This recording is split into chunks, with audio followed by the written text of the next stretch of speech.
Los invito, hermanos, a abrir entonces ahí Romanos capítulo 12, versículo 3 todavía, dice así la palabra del Señor. Romanos capítulo 12, verso 3, digo pues por la gracia que me es dada a cada cual que está entre vosotros, que no tenga más alto concepto de sí que el que debe tener, sino que piense de sí con cordura, conforme a la medida de fe que Dios repartió a cada uno. Muy bien, hermano, ya nos estamos aproximando hacia el versículo número 4, donde Pablo hace un preliminar. Como lo hemos dicho, es una exhortación apostólica, es como un mandamiento, ese digo pues es un mandamiento, es una orden hacia transitar en un camino de humildad. Como ya lo hemos dicho, nuestros hermanos lo han reforzado, la gran lección del Señor hacia nuestras vidas es ser humildes. Es tan difícil porque nuestra naturaleza pecaminosa nos lleva en sí mismo a ser soberbios, altivos. Muchos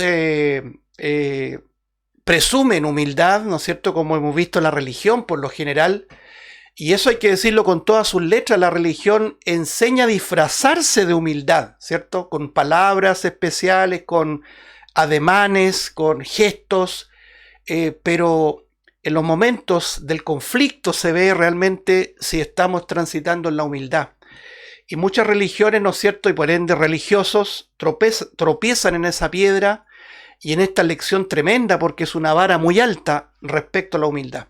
Y hoy día precisamente pensaba, porque lo que hemos comentado de los romanos es que la iglesia estaba permeada por la influencia del Imperio Romano. Acuérdense ustedes que el Imperio Romano es un imperio soberbio, altivo, discriminador, déspota, de alguna manera despectivo con todos los otros pueblos que rodeaban este imperio, tan próspero en términos económicos, en términos de desarrollo, que obviamente nosotros lo vemos a la luz de la Escritura, todo lo que es prosperidad, todo lo que es posesiones que uno pueda tener, hacen del hombre un individuo soberbio, ¿ya? No humilde. Entonces, los romanos tenían ese dejo, ese, como siempre lo llamamos, ese caldo de cultivo, ese germen que está ahí siempre presto a elevar el alto concepto de sí, la soberbia, la altivez.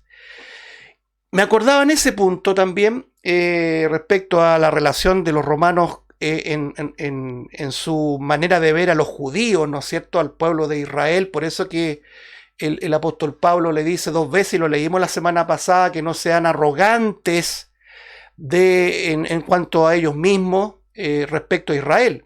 Incluso Pablo le llega a decir aquí en Romanos capítulo 11, no te vuelvas soberbio, ¿ya?, en esa analogía de los 2 olivos. Entonces, esa es la primera parte que nosotros vemos, una iglesia de Roma aparentemente muy altiva, hermanos, quizás líderes, vaya a saber usted, no hay mayores detalles, pero eran altivos, eran muy soberbios, pecado que todos llevamos ciertamente. Pero también yo meditaba sobre lo que significa precisamente doctrinas que se requiere revestirse de humildad, y que es precisamente la doctrina de la elección soberana. El capítulo 9, el famoso, lo voy a decir así, el famoso capítulo 9 de Romanos, que requiere mucha humildad. Yo me acuerdo cuando nos aproximábamos, no sé si usted se recuerda, hermano, nos aproximábamos al capítulo 9 de Romanos, que habla de la elección soberana. Nuestra oración preliminar fue: Señor, revístenos de humildad para poder estudiar este capítulo y poder someternos a lo que enseña, y no querer debatirlo, no querer quizás hacer un bypass, ¿cierto?, y no querer estudiarlo, no, todo lo contrario. Y le damos gracias al Señor porque de alguna manera ha ido moldeando nuestro carácter, nuestra altivez de espíritu, para reconocer que todo es por Él, se consuma por Él, ¿no es cierto?, y se hace para Él. Porque así termina el capítulo 11, porque de Él y para Él son todas las cosas. Por eso que antes de terminar el capítulo 11 dice: ¿quién entendió la mente del Señor? ¿Quién fue su consejero? La mente de Dios es incomprensible. Nuestra lógica nos dice que Dios bendice al que se merece la bendición. Nuestra lógica nos dice que la salvación, en definitiva, es por obras. A veces uno ve comentarios, hermano, enseñanzas de maestros que aparecen ahí en las redes sociales, con una altivez tremenda, hermano, diciendo que la salvación no es solamente por la fe, sino que también por las obras. Eso es volver a las raíces del catolicismo romano, a las raíces precisamente de esta iglesia de Roma, una iglesia altiva, soberbia, que no reconoce que en sí misma no puede tener poder en ningún aspecto para ser salvo. Entonces, sin duda que Pablo está en consonancia a lo que él se había enterado de la comunidad en Roma, y les hace un llamado transversal a todos los que están entre vosotros, que ninguno tenga alto concepto de sí. En otras palabras, le está diciendo que no sean soberbios, porque la altivez de espíritu, el orgullo, la soberbia, es tener un alto concepto de sí. En otras palabras, todo lo que yo digo, lo que yo hago, lo que yo pienso, no hay nadie que sea como yo. Eso es soberbia. Eso es soberbia. Fíjense que la única manera de mirar a los otros como superiores al mismo, acuérdense lo que dice Pablo a los filipenses, haya pues este sentir que hubo también en Cristo Jesús, ¿se acuerdan? Y nuestro Señor Jesucristo nos muestra en la práctica una humildad verdadera y legítima. Entonces Pablo dice a los filipenses que cada uno mire al otro como superior a él mismo. Y la única manera es ser más bajo que el otro. ¿Cierto? Cuando uno es más bajo que el otro, lo tiene que mirar hacia arriba. Por lo tanto, la humildad, hermano, nos permite ir en este cuerpo pecaminoso, soberbio, altivo, irse cincelando, según el carácter de Cristo, un carácter humilde. Nuestro hermano lo citaba ahí en Mateo 11. Aprended de mí que soy manso y humilde de corazón. No hay lección más importante, creo yo, hermanos, en lo que uno va de recorrido de este caminar. Todas las lecciones son importantes, evidentemente, pero ¿cómo las vamos a poder asimilar si primero no aprendemos en carne propia lo que significa que tú y yo no valemos nada delante del Señor? Y todo lo que podemos serle útil para Él es por la gracia de Dios. Pablo decía, por la gracia de Dios soy lo que soy. Y eso que sea una expresión no cliché, sino que sea realmente vívido en nosotros, hermanos. La semana pasada hablábamos de esto, ya para avanzar y terminar este punto, que nosotros debemos tener un concepto con mucha prudencia, con mucha mesura, templadamente. Pablo dice que piense de sí mismo, con cordura. Y solamente la escritura y la imagen de Cristo es la que nos puede llevar a pensar de sí con cordura. Cada vez que tú quieres exaltarte frente a los demás, va a haber algo que te frena. Y ese freno no se llama tu buena voluntad, se llama la palabra de Dios que hace de nosotros cautivos, convictos. A mí me gustó mucho una expresión, hace muchos años la aprendí y la he adoptado como propia, que el Señor en nuestras oraciones, mi ruego es, haznos convictos reos en las celdas de Cristo, de donde no queremos escapar, de donde queremos aprender de Él, queremos morir a nosotros mismos, no nos interesa defender nuestro orgullo, que esa sea una realidad, no solamente un cliché verbal, un cliché religioso, sino que sea de hecho y en verdad. Es como Juan también hablaba del amor, ¿se acuerda? El apóstol Juan, que se considera el apóstol del amor, habla muy fuertemente, muy directamente de que el amor debe ser sin dobleces, sin hipocresía, debe ser legítimo. Entonces muchas veces en el lenguaje evangélico se habla mucho del amor. Te amo, hermano, aquí, pero en los momentos de prueba se muestra que el amor era muy deficiente. Entonces ahí es cuando nosotros debemos entender, hermanos míos, que la humildad o todas las virtudes que el Evangelio nos entrega no se pueden presumir. Uno nunca deja de aprender esto, no se puede presumir. En la larga camino en el Señor, hermano, y no lo digo tampoco ufanamente, como querer sentirme mejor que los demás, pero si una cosa he aprendido, amados hermanos, y perdonen la autorreferencia en ese sentido, es que seamos tal cual somos. ¿Ya? No presumamos nada de lo que en nosotros ven u oyen de nosotros. Eso es lo que la Escritura nos enseña. Entonces nos acordábamos de 3 personajes bíblicos que demostraron su legítima humildad delante del Señor. Un tal profeta Isaías con una expresión tremenda: ay de mí que soy hombre muerto, porque yo, siendo un hombre inmundo de labios y habitando en un pueblo inmundo, mis ojos han visto al rey, a Jehová, el rey de los ejércitos. Es decir, Isaías tenía una amplia convicción de su pecado. Ese es un distintivo de la verdadera humildad. No es solamente un cliché, porque todo el mundo dice, sí, todos somos pecadores. Este mundo somos todos pecadores, sí, claro, tú y yo lo podemos decir. Pero sentirnos pecadores, sentirnos miserables, sentirnos solamente como objeto de la gracia de Dios que se digna usarnos para su gloria, eso realmente es una obra del Espíritu Santo. Entonces, que esa humildad nos revista. El primer ejemplo era Isaías, el segundo era María, la tan deteriorada imagen de María, precisamente por este sistema diabólico que se llama catolicismo romano, donde a María la han elevado a una imagen de una diosa, hermanos, que no existe en la Biblia. Si la propia María hipotéticamente viera lo que han hecho de su imagen, reaccionaría de una manera increíble, porque ella misma dejó su lección ahí en las bodas de Caná de Galilea. ¿Se acuerdan? Juan capítulo 2. Haced todo lo que Él os mande. Una sumisión absoluta a Jesús de Nazaret. Porque el Señor Jesús siempre separó las aguas, como decimos nosotros. Le dijo, mujer, no es mi hora aún. Tu hora no es mi hora. Siempre Él se separaba, ¿no es cierto?, esa ligazón maternal, porque Cristo sabía muy bien lo que en el futuro se iba a transformar la imagen distorsionada de María. María humilde, engrandece mi alma al Señor, decía ella, y mi espíritu se regocija en Dios mi Salvador, porque ha mirado, ¿qué cosa? La bajeza de su sierva. Ahí vemos una mujer humilde que reconoce su bajeza. Y ciertamente esa expresión no fue un discurso, una retórica frente a los demás, era su amplia convicción de pecado, de miseria, de bajeza delante del Señor, verdadera y legítima humildad.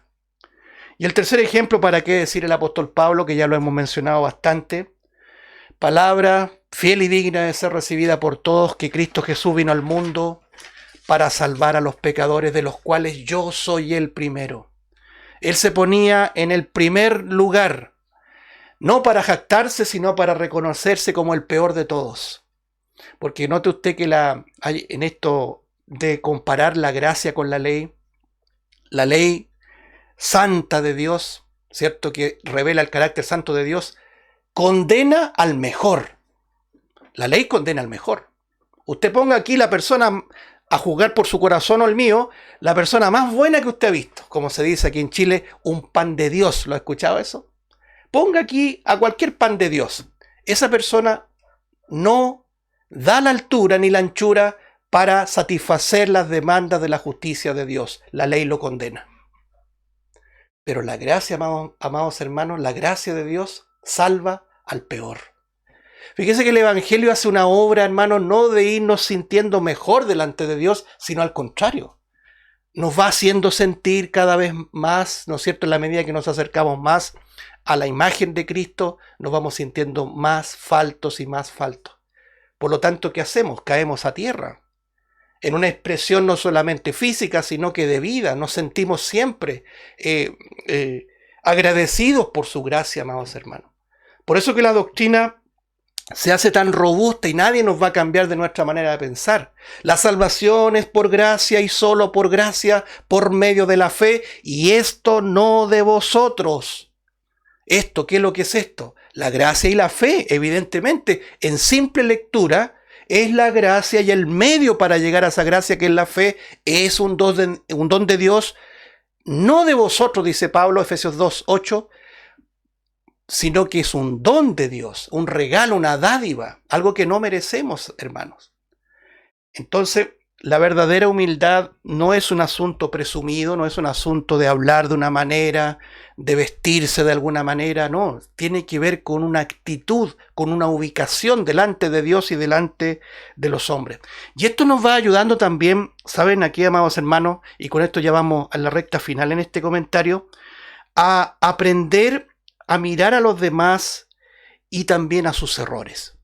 Porque si una cosa tenemos que nosotros aprender, hermanos, es que todos nosotros somos pecadores y todos estamos siendo tratados por la obra que Dios ha establecido individualmente con nosotros. Como siempre decimos nosotros, hermanos, en una manera ilustrativa, es como que cada uno tiene un letrero en su espalda en donde dice, igual que las calles cuando la están arreglando, ¿cierto? Dice, ruego disculpar las molestias causadas, pero Dios está trabajando aquí. Lo mismo que vemos en las calles, ¿cierto? Rogamos las disculpas, estamos trabajando para usted. Entonces, entre los hermanos tenemos que entender que la obra la terminará el Señor hasta el día de Jesucristo.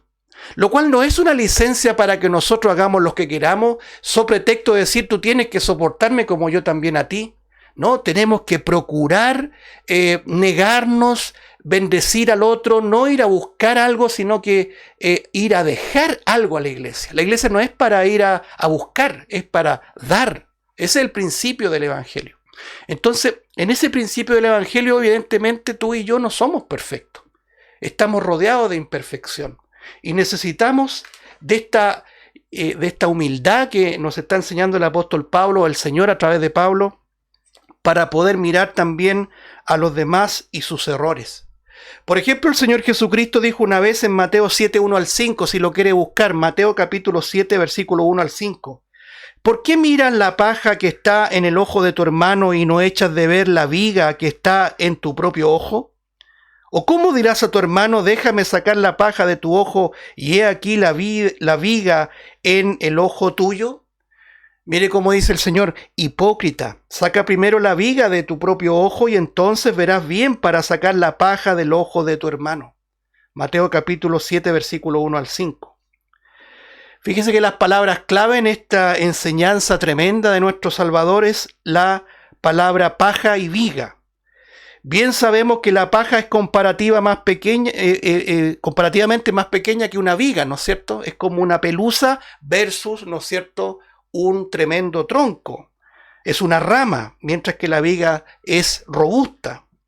Por consiguiente, y en base a este análisis de este versículo, comprendemos que la enseñanza se basa en mirar a nuestros hermanos considerando nuestra propia bajeza antes de ver la del hermano. Yo conozco, hermanos, muchas personas que no se congregan, no porque no hayan encontrado una iglesia donde se imparta la palabra de Dios, sino que tienen un tan alto concepto de sí, son tan soberbios y tan altivos, que miran a todos los hermanos en cualquier iglesia que han ido como menores. Es decir, no hay una iglesia a la altura de ellos, que lejos están del Señor. No obstante, son personas que son dinámicas en andar predicando el Evangelio en las redes sociales, publicando esto, y no son capaces de tener relación fructífera entre los hermanos. Amados hermanos, cuando, por ejemplo, tú te das cuenta de un error que tienes y no lo pones en las plantas del Señor y sigues cometiéndolo, y algunos se pueden hasta justificar diciendo yo soy así y así me voy a morir, eso también es soberbia.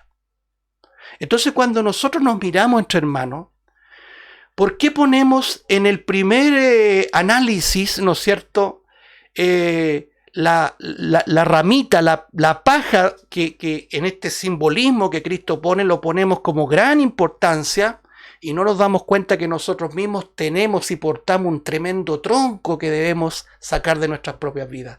Una de las cosas que nos ayuda a la legítima humildad es siempre hablar con altura de mira, considerándote primero a ti mismo antes de hablar del otro. La humildad nos lleva primero a ver nuestras propias debilidades, flaquezas, errores, antes de exacerbar, ¿no es cierto?, maximizar los errores de los hermanos. Porque eso es lo que nosotros debemos entender, hermanos. La relación entre hermanos siempre debe concebirse en una relación entre pecadores, no personas perfectas, no personas que han sido ya glorificadas. Hay otro pasaje que el apóstol Pablo se lo dice a los Gálatas, ahí en capítulo 6, versículo 1 al 5, si quiere buscarlo o apuntarlo. Escuche con atención, Gálatas capítulo 6, versículo 1 al 5. Hermanos, si alguno fuere sorprendido en alguna falta, vosotros que sois espirituales, restauradle con espíritu de mansedumbre. Mire lo que dice, restauradle con espíritu de mansedumbre, no con soberbia, no con altivez. Dice, considerándote a ti mismo, no sea que tú también seas tentado. Sobrellevad los unos las cargas a los otros y cumplid así la ley de Cristo, porque el que se cree ser algo no siendo nada, a sí mismo se engaña. Así que cada uno someta a prueba su propia obra, y entonces tendrá motivo de gloriarse solo respecto de sí mismo y no en otro, porque cada uno llevará su propia carga. Aquí está hablando en el sentido colectivo de llevar las cargas y también en el sentido individual de nuestra propia responsabilidad. Nosotros estamos llamados en la iglesia a mirarnos como pecadores, no como personas perfectas. Y tanto el que comprende como el que es comprendido debe estar revestido de humildad. Porque es tan importante, hermano, la relación fructífera entre hermanos. Y eso no lo hace sino la legítima humildad que nos dispensa nuestro Dios. En la medida que nos ubicamos con Él, también vamos a ir ubicándonos con nuestros hermanos. Aquí el apóstol Pablo a los Gálatas le dice, si alguien es sorprendido en alguna falta, vosotros que sois espirituales, restauradle con espíritu de mansedumbre. A veces suele ocurrir, hermanos, que la restauración, aún con espíritu de mansedumbre, no es aceptada por aquel que no quiere ser corregido. Eso también es soberbia. Entonces, para que haya restauración, para que haya un fruto de la mansedumbre, tienen que estar los dos entes alineados bajo la legítima humildad, si no siempre va a haber conflicto. Usted puede exhortar con todo el amor del mundo y con toda la mansedumbre que proviene de la enseñanza de Cristo, pero si el otro, el receptor de la amonestación, no está dispuesto a cambiar, no va a fructificar la relación. Y eso, hermanos, la única manera de sobrellevarlo, de recuperarlo, es revistiéndose de humildad. Una de las cosas que siempre me ha llamado mucho la atención respecto al pecado es que la única vez que Dios dice que Él mira de lejos al altivo. Hay muchos pasajes, citábamos la semana pasada Santiago, ¿no es cierto? Dice, Dios da más gracia al humilde, pero resiste al soberbio. Hay una parte en que Juan también habla en el capítulo 5 de su primera epístola, dice, hay pecado que yo digo que no se pida, porque hay pecado de muerte, dice. Muchos han interpretado que ese pecado de muerte tiene que ver con una clasificación del pecado, ¿ya? Caeríamos en el catolicismo romano de decir hay pecados veniales, pecadillos, ¿cierto? Y pecados mortales, pecadotes, podríamos decir con todas sus letras. Pero eso no es bíblico. El Señor mira el pecado en un sentido puntual y general. No es que Dios ama más al menos pecador y que al otro tremendamente pecador. No, todos somos pecadores y la justicia de Dios no pasa por alto ninguno de nuestros pecados, sea pequeñito, sea grandote. No está hablando de eso. Cristo Jesús murió por todos nuestros pecados, sean pecadillos como nosotros siempre nosotros queremos dividir y subdividir el pecado, ¿ya? Como lo hizo el catolicismo romano. Pero eso no es así. Dios mira el pecado en sentido general. Quizá una vez puse este ejemplo del pañuelo con la pintita, ¿no es cierto? Casi minúscula de tinta, ¿ya? Usted pone dos pañuelos, ¿no es cierto? Uno con una tremenda mancha que cubre casi todo el pañuelo, un pañuelo blanco, y el otro pañuelo blanco con una pequeña pintita, ¿no es cierto?, de tinta de lápiz. La pregunta es, ¿cuál de los dos pañuelos está apto delante de las exigencias del carácter santo de Dios? Ninguno. Entonces, ¿qué es lo que vemos ahí en Primera de Juan capítulo 5? La soberbia. Él no trata la soberbia. Cuando un hombre peca con puño elevado en contra del Creador, y puede ser un creyente, tenga cuidado, eso no quiere decir que sea un inconverso. Un creyente se puede revestir de soberbia hasta la muerte. Entonces, El mismo Juan, cuando comienza su primera epístola, dice: si confesamos nuestros pecados, Él es fiel y justo para perdonarnos todos nuestros pecados y limpiarnos de toda maldad. No dice de algunas, no dice de los pecados veniales, no, de toda maldad. Gloria a Dios por eso, hermano, porque la sangre de Cristo nos limpia, dice en términos presentes, nos limpia de todo pecado. Pero para apropiarse de eso, necesitamos revestirnos de la verdadera humildad para pedir perdón y reconocer, amados hermanos. Y ese reconocimiento no es solamente en la oración con el Señor, tiene que trasladarse en la relación hacia los hermanos. Ahí mismo Juan habla de la comunión. Si tenemos comunión con Dios, tenemos comunión unos con otros. Entonces la humildad nos ayuda a cómo mirar, amados hermanos, a nuestros hermanos, valga la redundancia, en términos de ver nuestros propios errores. Así como yo veo los errores de mi hermano, cuando digo hermano, digo hermana, él o ella también me mira mis errores. Y en esa perspectiva mutua de comprensión, de ayuda mutua, de estímulo, de lealtad unos con otros, debemos comprendernos que aún no hemos sido perfeccionados plenamente, transformados, a eso me refiero, glorificados. La humildad es muy importante, amados hermanos.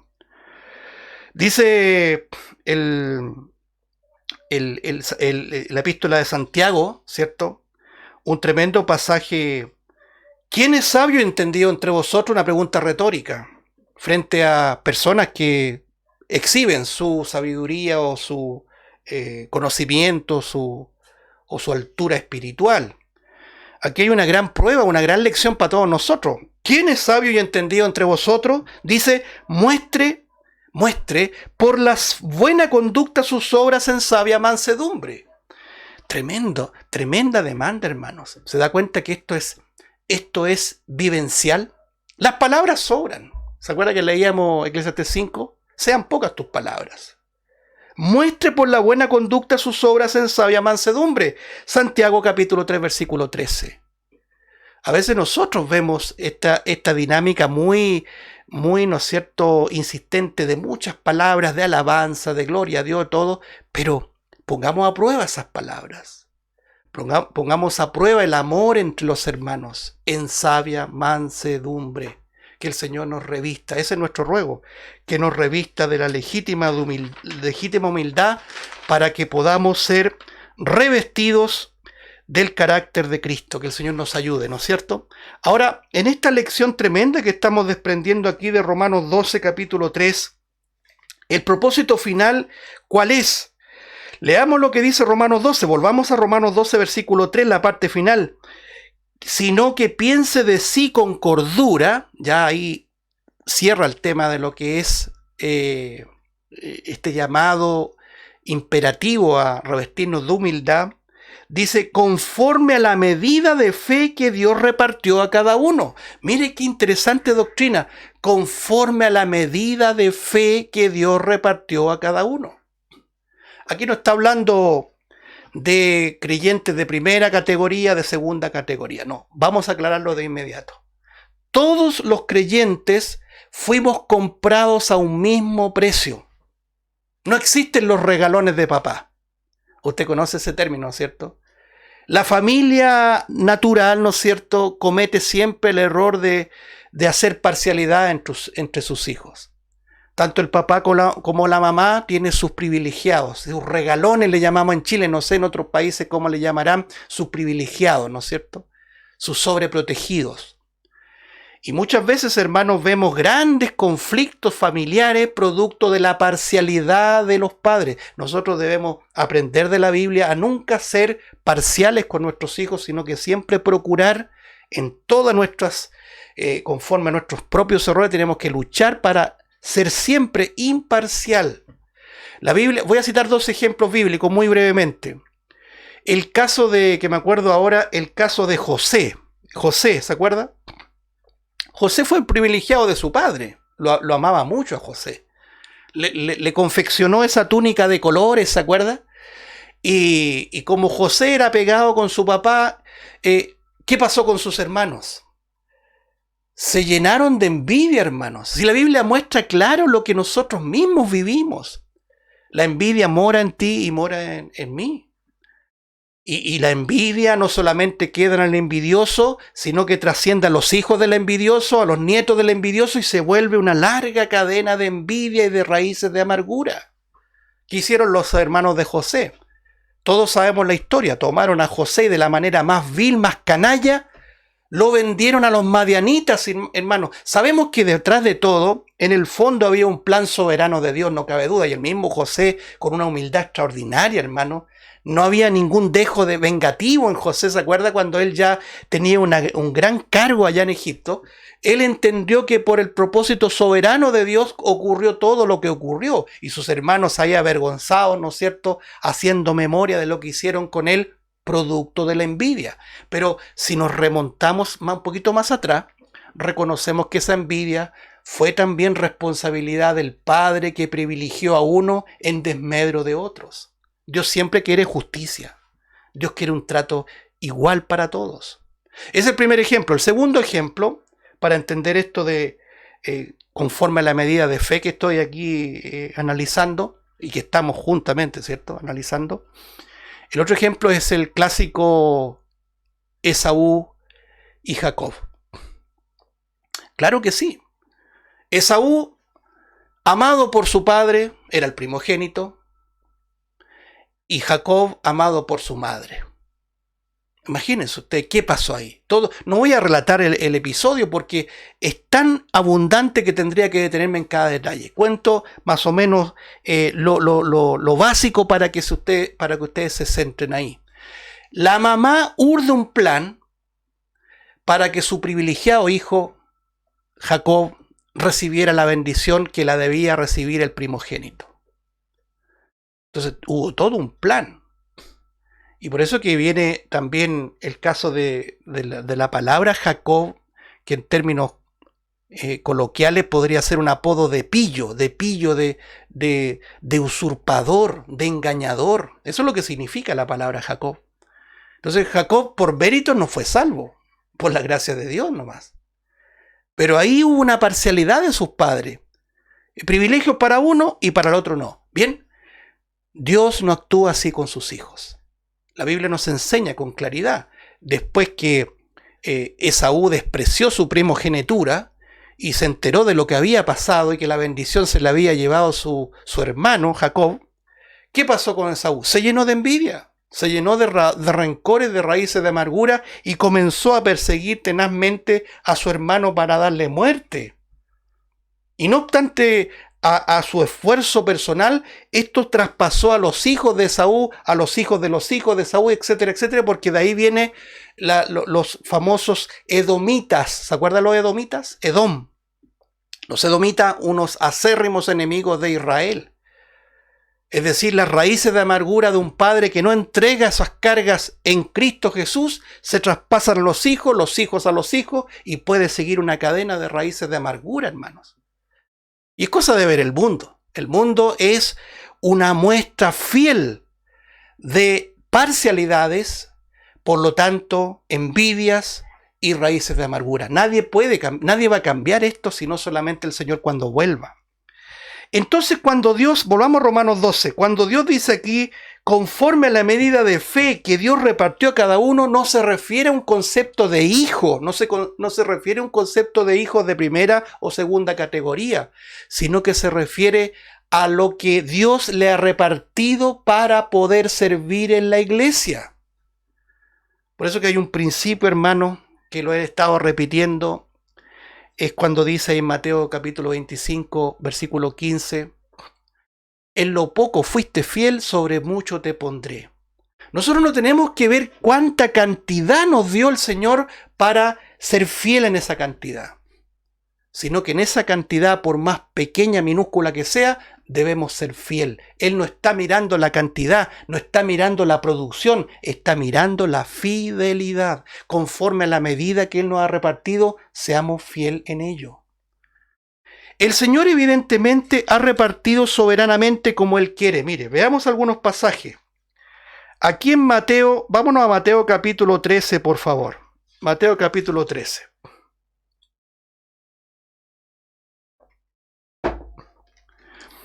Vamos a dar lectura a dos pasajes voy a contextualizar y lo comentamos.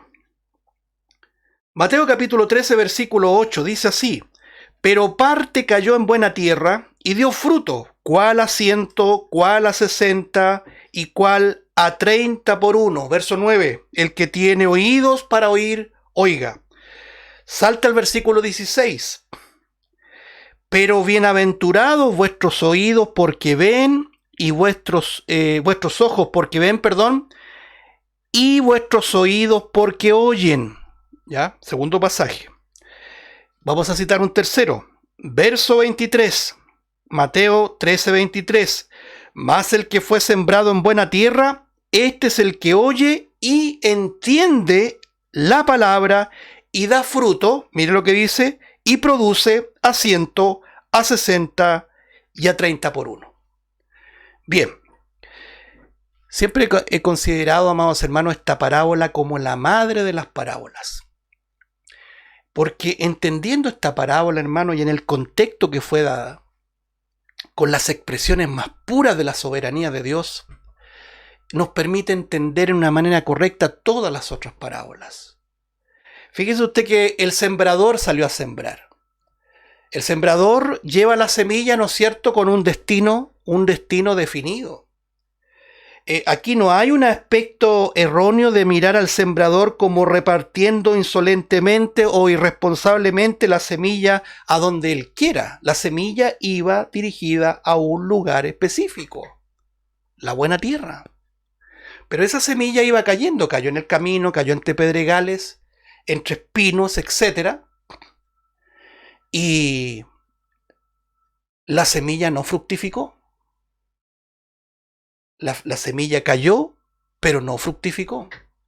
Y aparece por primera vez en esta parábola esta conjunción adversativa que se llama el versículo 8, pero parte cayó en buena tierra y dio fruto.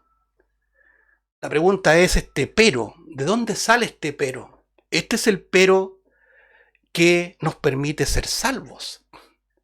Si usted se remonta ya al Génesis, ¿no es cierto? Capítulo 6 de Génesis. Todos los hombres eran malvados, todo dice. Todo designio de los pensamientos de los hombres era solamente y de continuo el mal. Y aparece este pero, que usted tiene que detenerse. Pero Noé, dice, halló gracia. Amado hermano, pero tú hallaste gracia, pero yo hallé gracia. El Señor hizo una excepción por pura gracia, soberanamente. Él hace como Él quiere. El fruto es un asunto intrínseco, íntimo de la semilla, no es tuyo. Nunca debes jactarse de que tú das fruto por tu esfuerzo, no. Es la semilla que fue sembrada en ti. Ahora, este versículo 8 que presenta este pero, el mismo pero del versículo 16, mire, pero bienaventurados vuestros ojos porque ven y vuestros oídos porque oyen. Porque resulta que los demás no entendían lo que él hablaba. Entonces el versículo 8 dice, pero parte cayó en buena tierra. Segundo aspecto para analizar, ¿qué es la buena tierra? Esto nos reviste de humildad. La buena tierra es la tierra previamente labrada, preparada. Así que no te jactes de decir yo fui buena tierra en sí mismo. No. Acuérdate que la salvación siempre tiene ese origen de que de una misma masa el Señor hizo vasos para honra y otros para deshonra. Así lo dice literalmente la Escritura. Es decir, en una condición natural todos íbamos al despeñadero. Todos en sentido natural éramos hijos de ira, así lo dice Pablo, igual que los demás.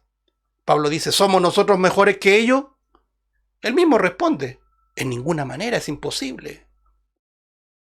Entonces, este pero habla de que en esta excepción por gracia, Dios hizo caer esta semilla en buena tierra. ¿Quién preparó la semilla? ¿Quién es el labrador? La Biblia revela quién es el labrador. Ha sido tú, tu cordura, tu devoción, tu espíritu religioso, tu espíritu de bondad, el que preparó la tierra para recibir la semilla. No, la Biblia dice literalmente quién es el labrador.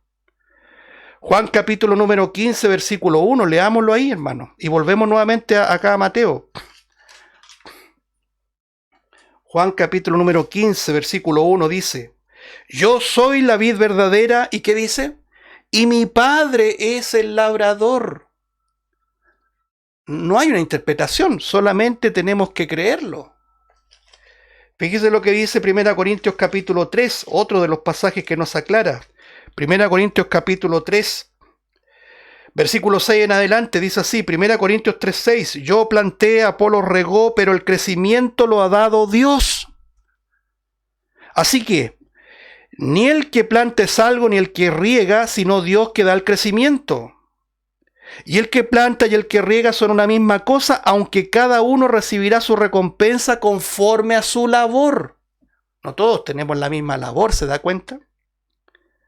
Versículo 9, porque nosotros somos colaboradores de Dios y vosotros sois, mire lo que dice, labranza de Dios, edificio de Dios.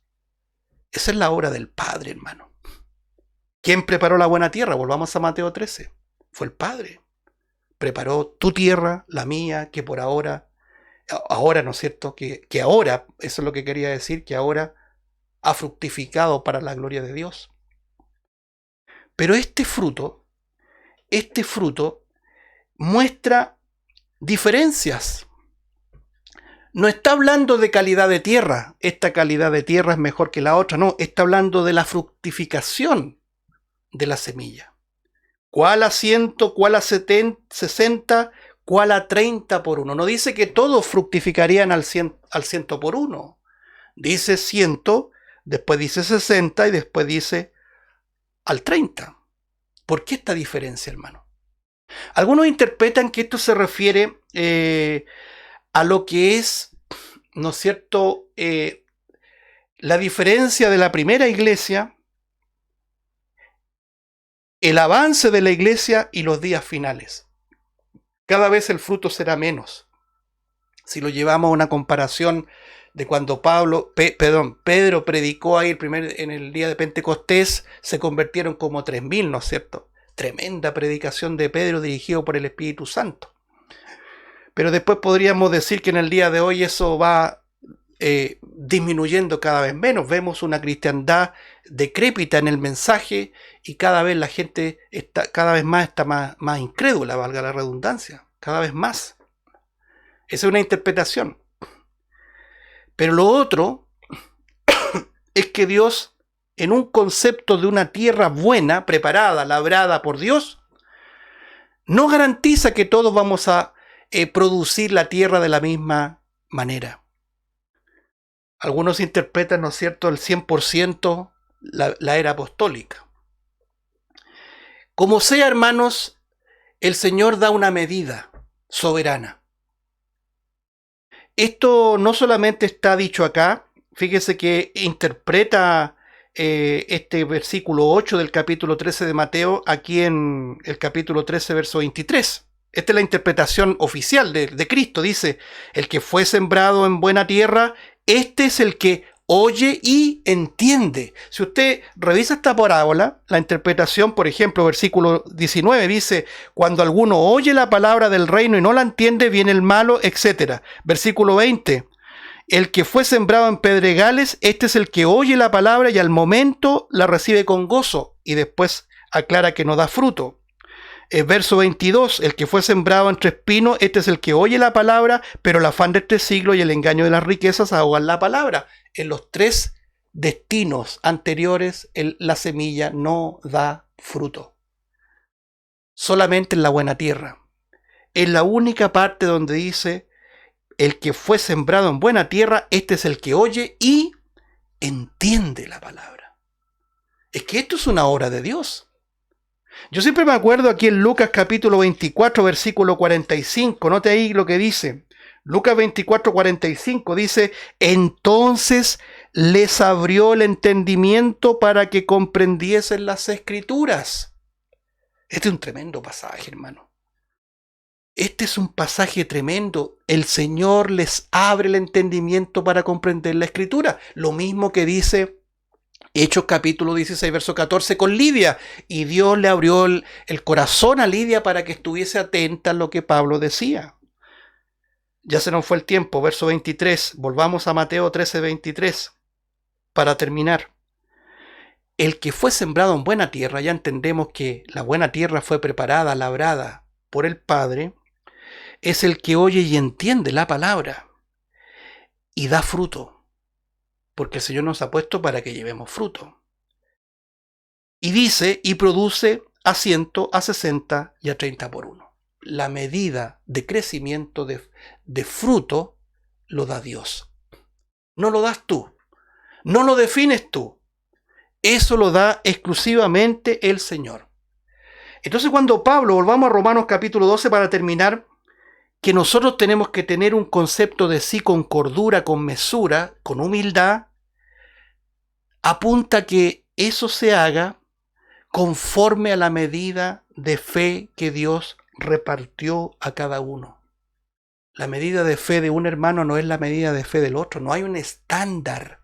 Y eso no significa, y esto quiero ser enfático, ya vamos a entrar en este tema de los dones espirituales, eso no significa que un hermano que tiene una medida de fe sea mejor que el otro que no tiene la misma medida de fe.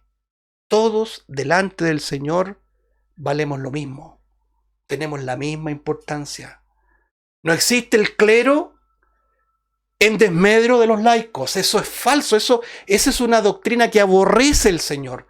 Todos nosotros somos hermanos, pero el Señor entre esos hermanos repartió como Él quiso, con medidas, con porciones soberanas de esta fe para servir al Señor. Que el Señor nos ayude, amados hermanos, a que en esa porción de fe que el Señor nos ha dado, cuando decimos fe, no estamos refiriéndonos a la fe que nos salva, ese medio para ir a la gracia de Dios para ser salvos, sino para servicio en la obra. Lo vamos a ir estudiando en la medida que vamos avanzando. Que el Señor bendiga su palabra. Padre Celestial, te damos muchas gracias una vez más por tu palabra, porque cuando nos sumergimos en ella como niños dependientes, comienza a revelarse, porque tú revelas tu verdad a los niños. En esta hora confesamos nuestra dependencia, Señor, y no lo queremos decir de una manera religiosa, sino que anhelamos siempre ser dependientes, Señor.